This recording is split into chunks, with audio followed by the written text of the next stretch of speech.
disappointing afternoon. Proud of the way that our guys continued to battle all the way down to the very end. Turnovers on offense, explosive plays on defense, are really the things to point to in terms of us not positioning ourselves to win this football game. Honored to have had an opportunity to coach this group of seniors. I think the hardest part about days like today are knowing it's the last time you get to, step out on the field with, guys like Xander Mueller and A.J. Henning and Jalen Pate and Bryce Kurtz, and just the list goes on and on. It's an incredible group of young men.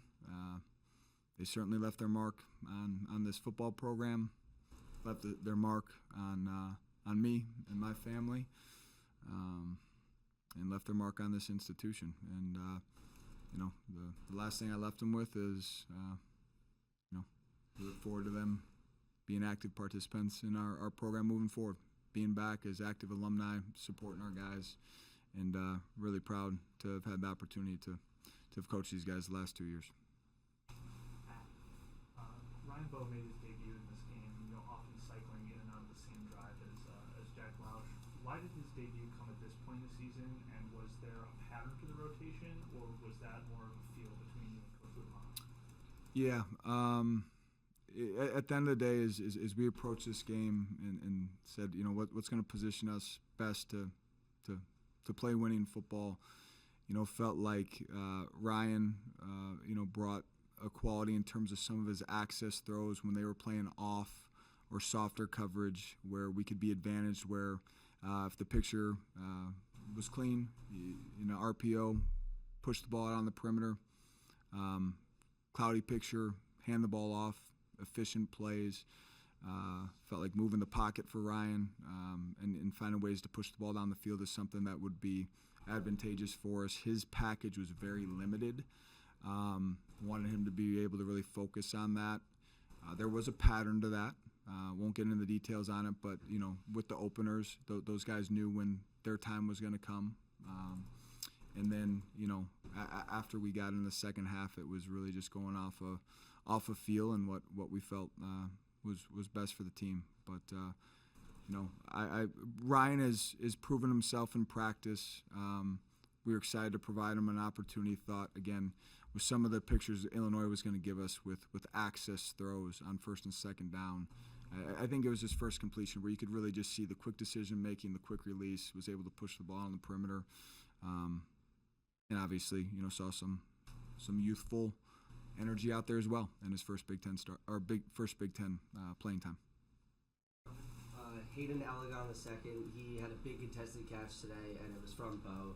So how do you see him as he's a true freshman? How do you see him as a part of this team going forward? Yeah, he's big, long, rangy, competitive kid that certainly has a bright future. He's played a lot of football for us this year. Very willing blocker on the perimeter. There's some things as we go back and evaluate in this offseason, evaluate everything. There's a lot to be frustrated about the results that we saw this season, but there's a lot to be really excited about. And Hayden Allegon would be one of those young guys that we're certainly very excited about. Coach, this group often prides itself on its ability to stop the run. What did you see break down in run defense today where you're allowing 5.9 yards per carry? Really disappointing. First explosive play in the run game is simply a missed tackle. We got two hats. The explosive play coming out of the half. It's a draw. Will linebacker starts to drop into coverage because he's seeing high hats. Goes back to his leverage point where he needs to keep the ball on his inside shoulder, but it's great for the safety behind him. Xander rips outside. Devin thinks that Xander doesn't have leverage on the ball. He jumps outside. You got two guys in a gap, and then a missed tackle turns into 11-yard gain, turning into a touchdown. So, there's a litany of things. At the end of the day, there's nothing to point to other than the fact that we need to be better. That is not winning Big Ten football, and especially the explosive variety that run game showed up was concerning.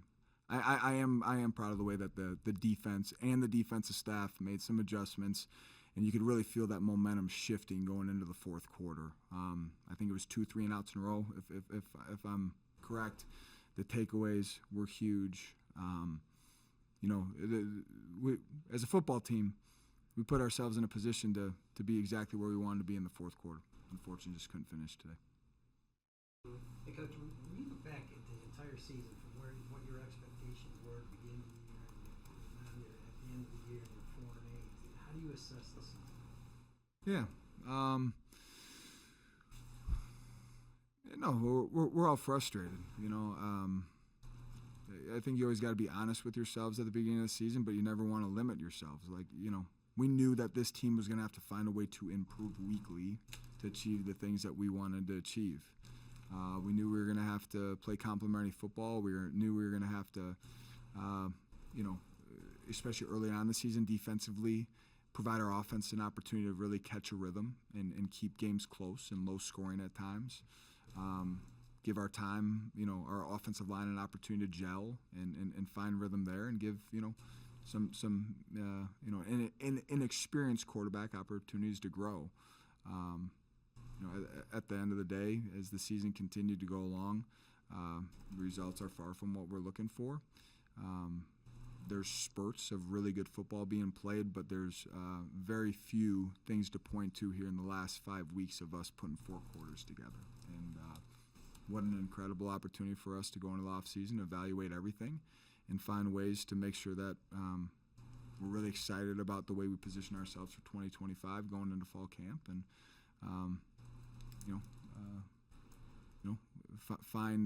find different results next season. Did you feel like you improved over the year?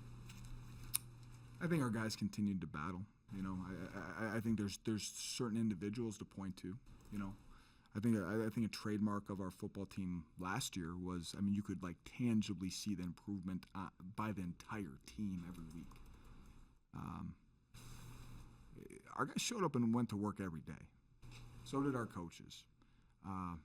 But I don't think you can say the same thing tangibly. That we improved as a team every single week, and why is that? We got to evaluate. I have to evaluate that. What role do I play in that? Is it our practice structure? Is it the things I'm emphasizing? It's going to be a great opportunity for me to look at myself in the mirror and see what I need to do better to, get this thing right. Can you talk about the impact that A.J. Henning had in this game and the impact he's had in the 2 years with the program? Yeah, I know I've used this word before, but just a warrior. So humble, so competitive. Confidence continued to just blossom, and he carried us in a lot of ways today.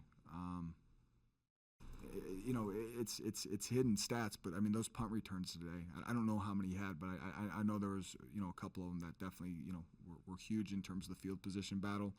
I think the thing I appreciate about AJ most, he only missed 1 practice this entire season. Guys, that is remarkable for a wide receiver that came off an injury coming from Michigan, easily could have this mentality of entitlement and I'm the guy, missed 1 practice in fall camp the entire season. We saw what happened to him, in the Wisconsin game. Took 1 heck of a hit. He's back in next Tuesday. Took a couple hits today. Guess what? He's right back on his feet and he's back in the game. I obviously his production was great today and throughout the season, but just who he is as a competitor and the toughness he embodies is something that this football team as a whole should aspire towards. To close out the first half situation, I think you're at the Illinois 13, and then taking a delay of game penalty with 2 timeouts left, and then sack on Jack, and field goal ends up being missed. What was kind of the disconnect there to not call a timeout before the delay of game play? Yeah, operationally, there's no excuse why we should be taking a delay of game there. It can't happen. Wish I had that one back, though. I wish I had that one back. Should never get to the situation where you got to burn one there. I thought we were going to get the ball off, but wish I had that one back. But inexcusable. there's no reason why we should be taking a delay game there. And on the backstop of it, I got to be there to call a timeout. Couple more, Louis. Jack had an up and down day today. You could say the same about his season. You had Ryan Bowe come in today. But do you feel the need you got to add to the quarterback room in the transfer portal? I don't know. Am I excited about Jack's progression? Do I think we can win a lot of football games with Jack Lausch as our starting quarterback? He continues to improve. We consistently run the football. We can utilize play action and RPO. Absolutely. Are we really excited about Ryan Bowe? Yeah.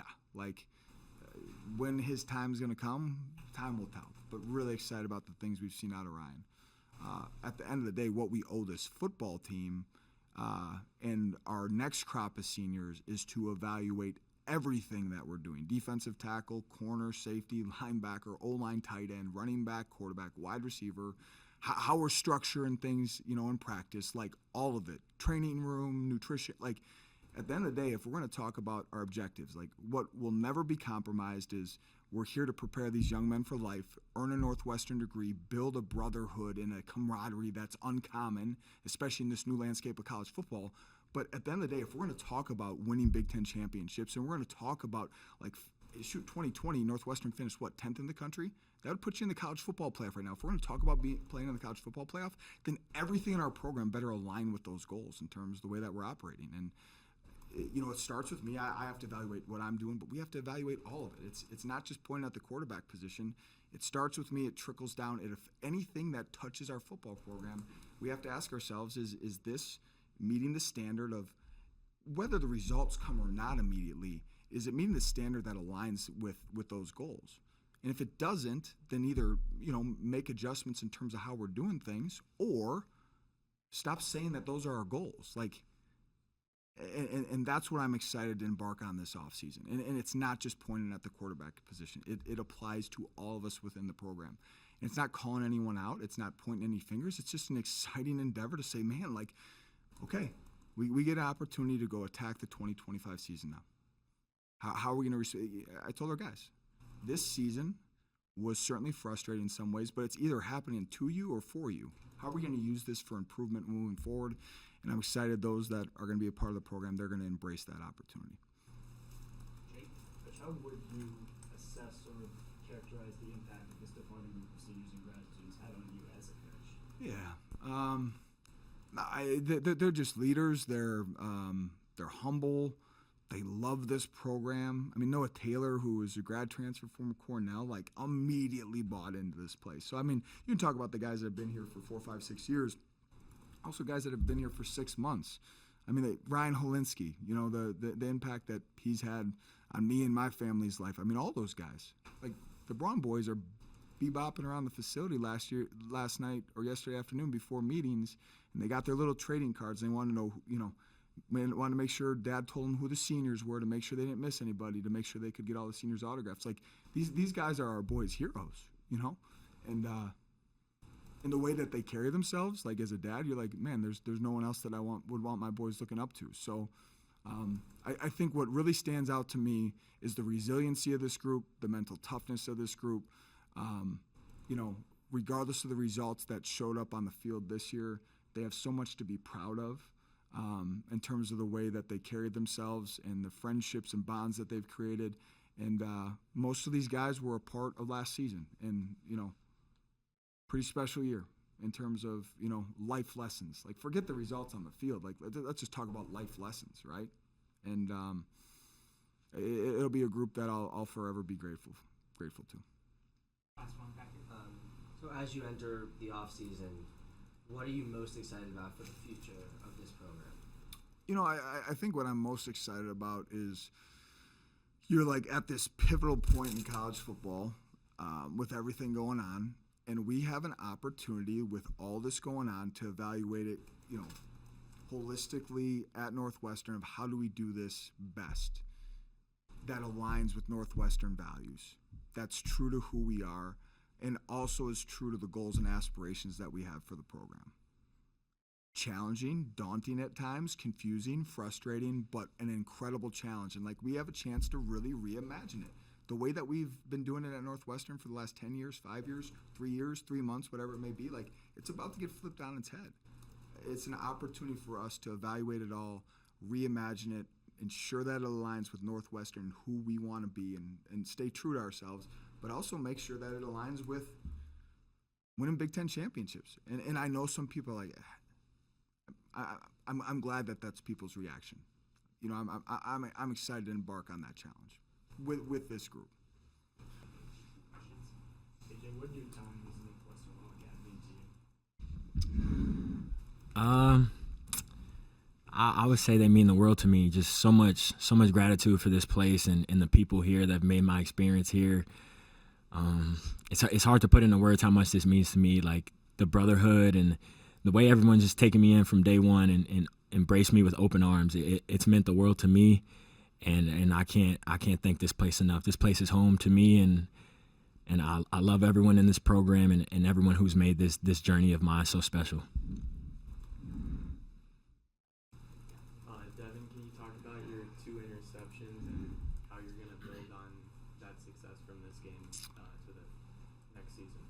I'll start off talking about the first one. So the first one, I got to shout out my boy Brendan Flakes, number 15, for getting his big paw mitts up there and tipping the ball. And then Theron, he had great coverage as well, so he didn't allow the receiver to catch the ball after the first tip. And then the ball just kind of fell right in my hands, and I was able to run it in and score. And then on the second one, that was just kind of like a football play, So we kind of gave away what coverage we were playing.